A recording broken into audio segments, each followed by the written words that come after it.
Hello everyone, সবাই কেমন আছেন? আশা করি সবাই ভালো আছেন। আজকে আমি বাংলাদেশের 6টি ঋতু নিয়ে আলোচনা করব। বাংলাদেশ 6 ঋতুর দেশ। গ্রীষ্ম, বর্ষা, শরৎ, হেমন্ত, শীত ও বসন্ত, এই 6টি ঋতু নিয়ে বাংলাদেশের ষড়ঋতু। গ্রীষ্মকাল, বৈশাখ ও জ্যৈষ্ঠ, এই 2 মাস গ্রীষ্মকাল। এটি বছরের সবচেয়ে উষ্ণ ঋতু। আম, জাম, কাঁঠাল, আনারস ও লিচু গ্রীষ্মকালের ফল।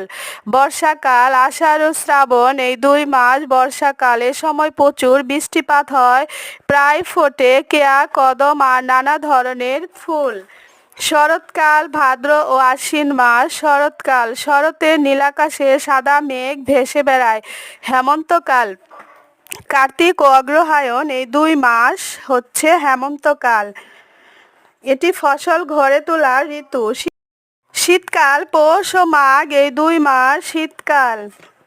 এ সময় বাংলাদেশে ঠান্ডা অনুভূত হয়। এ সময় পিঠা, পায়েস তৈরির